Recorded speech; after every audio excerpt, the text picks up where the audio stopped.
This is And Ginrai, this is Little Convoy. and today we're at Heroes Convention in Charlotte, North Carolina. So let's go do some Little interviews. Convoy, and today we're going to be interviewing. Oh wait, we don't know your name, sir. Can you tell Braxton us? Cosby from Cosby Media Productions and Star Child Comics out of Atlanta, Georgia. Oh, okay. So, what really inspires you to make most of your stories? Normally, they say you should write, be an expert in whatever you're writing. So obviously, I just kind of write on my experiences in life. My latest book, Broken, is dedicated to my three daughters. So I kind of took parts of their personalities and put it into this one character named Kisa. I'm also a huge dystopian fan, and I like zombies. So basically, I went ahead and put that all in my story. So, what were your like? Do you have any like inspirations, like other things that you've watched or read that you like? Yeah, absolutely. I'm a huge fantasy science fiction fan. So I write my own stories and create my own stories based on the stuff that I love. So I have Still Rain, a bounty hunter, wrote his series for him as well. That was a spinoff of my initial series, the Star-Crossed Saga, which was a trilogy and won multiple awards. So he was a main character in there. And I kind of did a spinoff with him and got him his own novel and comic. Oh, okay. So that's really cool. So, could you like elaborate on what are the stories of your comic you could choose? Yeah, Broken basically follows a dystopian time where basically all-out nuclear war has destroyed 70% of the population, and this one military conglomerate has actually reactivated slavery. It's based on a class system, so they just trade people because money no longer has any value. And Kisa Donovan has to survive by being a surrogate parent to her younger brother Kieran. Steel Rain is the bounty hunter series, basically we talked about earlier. You got Steel. He's actually trying to make credits in the galaxy, and the last mission that he has falls short, and he realizes he has to make money somewhere, so he takes on this bounty to save his sister, who is a prisoner of a space pirate on his barge, where they actually make her fight in a game of sport. And he's also dying from a disease that he contracted on one of his missions, and his sister may possibly have the cure. Oh, okay. So what helps you I guess you could say with writer's block? Oh, I had writer's block on the first book that I ever wrote. I've written 20 novels now, and after that, I just kind of kept going. Now, I tell people all the time, in order to write writer's block, you have to stay interested. So the things that you like to write about, you either read or you look at or you watch or you listening to, maybe even on audiobook, just to kind of stay motivated and inspired. And then also just write when you're inspired to write. Don't ever try to just sit down and say, I need to write tonight, because it's really hard and it's probably not going to be your best work. But when you're inspired, you just go with it. You basically set up the time, take the time to dedicate to that story, and you just kind of pour yourself into it. And having a good outline is the most important thing to do. Which one is your most favorite book that you've written so far? I always try to write, and my goal is to write my next favorite novel. So I would say that right now, what I'm doing with Broken is probably the most inspired I've been with the comic book and also the graphic novel in the series. Mm-hmm. Where could our viewers find where to purchase your? Absolutely. If they want to come over, they can come to CosbyMediaProductions.com with an S, and that's where you'll find all the offerings that we have. We published 30 different authors with 60 titles in ebook, audiobook, and paperback, and of course you'll find my stuff there. And we have links to all our social media as well. Thanks for doing an interview with us. No, thanks for having me. I appreciate it, guys. Have a good one. Hello, this is a Little Convoy, and today we're interviewing Miss Stephanie Williams. Hi. And we're just going to ask you a few questions. So when writing, how do you how do you do your characters? Like, what do they say? And how do you reference their personalities? So, if I'm working on a character that's already established, so someone like, well, I won't use Nubia as a good example because she didn't really have a history, but someone like Moon Girl, for instance. So this book I did is based on the animated show. Yeah. So before the show came out, they wanted this book done, so I got to watch the show beforehand. So what I did was watch the show all the way through and just tried to get a feel for what her voice would be so that I can get to know her. That way, when I was writing, I could think in terms of how would Lunella respond to this?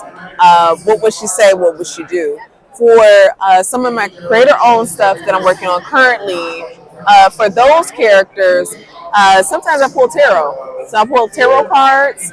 I'll also try to give them a birth date so they can give them an astrology sign and just kind of follow that. that kind of informs me on who they are, what they would say, and what they would do.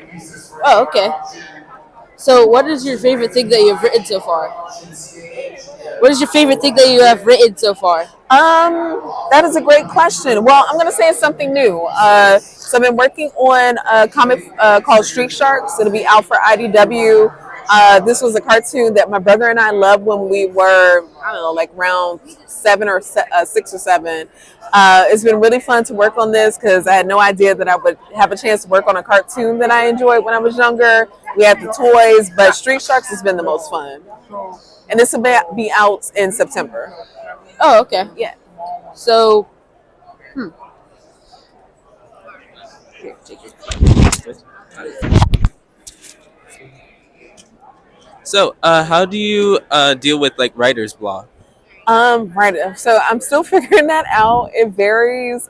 For the most part, if I'm having writer's block, is for a couple reasons. One, I might just be burnt out and I need to take a break. But in other times, it's because I am stuck and I don't know how to solve something in my story. So again, that means I probably need to step back, take a break, and just kind of give my mind a chance to work things out. You'll be surprised at when you go do something else, even something as simple as playing a video game. Sometimes that'll unlock the story for you. But I usually try to step away from what I'm doing, do something else, either fun, rest, maybe watch a movie or something like that. But that's usually how I try to tackle my writer's block. Okay, so what's your favorite character that you've like written so far? So I've done some Nubia. I had a chance to write Shuri, which was really fun. Moon Girl, of course.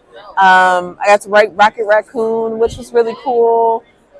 Wolverine and some of his kids. So Gabby, Laura, got to write some of them. But I want to say that almost every character that I've had a chance to write, like I've enjoyed them in some way. Mm-hmm. Thanks for doing this short interview with Of us. course, thank you. This is a little Convoy, and today we're interviewing. Oh wait, we don't know your name, sir. Could you tell us? Eranga D. Okay, thank you, Mister. So I'm like an artist. I do lots of art and different stuff. I was just wondering, how do you do your sort of shading and stuff? Well, it depends. I work in like pure black inks, and I also work in ink wash, right? So, I try to do the darkest part of the image with just pure blacks, and then I shade it out. I give the form some roundness by using diluted ink as an ink wash to give it like a gradient or like a gray wash. You can see it kind of in some of these, right? So the forms have the gray in there. Oh, okay. So, like, what's your like what materials do you use? Mostly, I do most of my work with these 4 things, and I Okay. can create most of what I do. So I lay out the rough stuff with the pencil, kind of like that. I start there. Then I have these Pigma microns, and then I have a Pentel brush pen that I use to fill in the blacks. Oh, okay. Yeah. So, what's like your favorite piece of art you've done today? Today, Yeah. today I think that I'm working on it. It's not done yet, but this is Rasputin the Fourth from X-Men. Oh, okay. I think this is the favorite one I've done today. Okay. Today's still young though. Mm.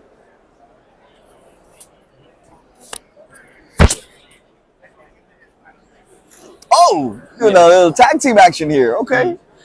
So I was thinking, like, what do you do when you're having like struggles with your art? When I'm having struggles with it, Yeah. like in terms of what, like the ideation phase where I'm trying to think of an idea, Yeah. etc. That's a good question. I don't really know. I continue drawing. I'll doodle. I'll do all kinds of stuff. Watch a movie, watch a TV show, until like something kind of pops into my head. Okay. Yeah. Where could our viewers like find your artwork? On Instagram, it's eranga.d.art. Thanks for doing an interview with us. My pleasure, guys. My pleasure. Thanks for stopping by. So this is a little Convoy, and today we're interviewing. Oh wait, sir, we do not know your name. Could you tell us? My name is Amos Pates. Hello, sir. So do you do the art or do you do the story? I did the story. I'm the creator of the book Beyond Dreams. It's my first book ever published and printed. This is my first time being here as a creator. The art was done by Sarah Kutcha, and my colorist was Billy Parker. So I actually wrote the story, and my friend also helped me with it, David Pickney. He's also co-wrote it with me as well. Oh, okay. So how did you like come up with the story? Hey Or man, I came up with this story, right? I was driving my car one day, right? And I was at the traffic light. I said, man, I come with a great idea for a book. It just popped up in my head, man. That's what it did. So yeah. And, so certain, when you come up with ideas, it could be in the oddest places, man. You could be taking a shower, come with an idea. yeah. So can you tell us a little bit about the story? The story is called Beyond Dreams, and the story is about this kid named Adam. Adam always has a recurring dream in the fantasy world, right? I like the isekai thing back, in anime, the fantasy world, stuff like that. So he always had this dream with his friends, fighting monsters and orcs, like that. And all of a sudden, he gets grabbed by the arm. So he wakes up. And what happened is, when he wakes up, whoever grabbed him on his arm is transferred to reality, to the real world. So he tried to find out why this happening. It's sort of a mystery. So that's the premise of the book, So it's a fantasy book. If you are familiar with the movie Inception, I recommend checking it out, and your audience will know probably what I'm talking about. Oh, So okay. yeah, that's sort of the summary of the book so far. Oh, okay. Yeah. I like what you're doing, man. I like that. Yeah. So what was your creative process like for this book? So like, how did you get from here to the finished project? Oh man, it's a journey. It's a journey, as my friend know. It's a journey. The process is like wake up in the morning, type up the plot. I did the plot, subplot, then I typed it up, I scripted out. Then, like I said, it was a 5-year journey. I had to go find the artist because I do not draw at all. So I finished the script. I sent it to the artist, and she looked at it, and she liked it. And once that artist got it, I had to find an inker. My inker got it, and she inked the book. Then once the inker was done, I had to find a colorist. And my colorist actually is a friend of mine. And he actually has work done for other comic book companies and stuff like that. So he colored, and did the letters. And right there, that was it. That was the book. And it was a 5-year process for me. Okay. For like an upcoming writer myself, do you have any like tips for people Tips? who write? Yeah. My tip is this, man. Just do it and keep doing it. And when it come through, you got it. Just keep doing it. Don't put it aside. Stick with it. If the idea might seem out of there, it's your idea. People gonna criticize you regardless and everything like that. But as long as you get your stuff out there, you'll be fine. Okay. Cause I gave my book to my friend and they read it. It's Amos, that's great. And that is one of the refreshing things to hear when someone reads your story and says it's a great story and it fulfills you. So you will come to that when you finish your book. Okay. Yeah. Where could our audience like find your book? You can find me. You can find my book, or you can find me on all my stuff on my YouTube channel, my TikTok channel. Yeah, Just Being Amos podcast on YouTube, and Just Being Amos pod on TikTok, Okay. and on Instagram as well. Okay. Yeah, I got a YouTube channel as well too, because I do a lot of comic book reading. I like to read my books. I critique them and do reviews. Yeah. Okay. Yeah. All right. So thanks for doing an interview with us. Oh, thank you. No, thank you for having me. I appreciate that. Hello, this is a little Convoy, and today we're interviewing. Oh wait, sir, we do not know your name. Can you tell us? Oh, everyone calls me Coach. Okay. So, Coach, Yes. what do you do when you have like writer's block or stuff like that? A lot of times, to be honest, I don't really have writer's block. What I do is I want to see which direction I'm taking the story. So I'll write down 3 or 4 different directions, and then I'll select the one which is best. Oh, okay. So once you don't choose selection, which one do you, like if you don't choose a selection, what do you do with it? I just set it to the side because 9 times out of 10 it'll be recycled. All of my books are in the same universe, so it's normally stories that need to be told. It's not the right place and time for me to tell them within that book. Oh, so do you ever do like crossovers? Oh yeah, yeah. Normally, what I do, because I'm an old school type of comic book reader, a lot of times in comic books, especially the Marvel books, Yeah. issue number 4 or number 5, you'll have a major crossover. Like Silver Surfer, when he fought Thor, it was in issue number 4. So when Nova fought Thor, it was in issue number 4. So I tried to, around issue 3 or 4, we'll have a superhero battle or some type of major crossover. Oh, well, that's really interesting. So, which of the characters that you've created, which was your favorite? I would have to say Sizzle and Boom, very important. When my daughters, which are here, when they were 9 and 10 years old, they came to me and they said, "Dad, we have some ideas for some characters." So not only did they create the characters Sizzle and Boom, but they helped design the uniform. They figured out how the powers work, and they gave me ideas and actually helped me write that book. Oh, okay, that's really cool. Uh-huh.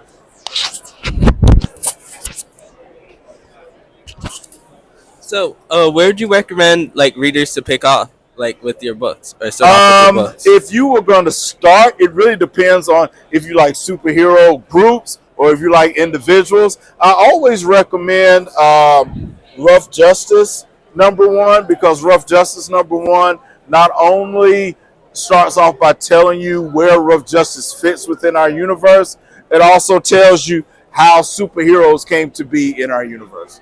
Okay. Where could our viewers like find your books? You can find our books at essentialcomicsuniverse.com.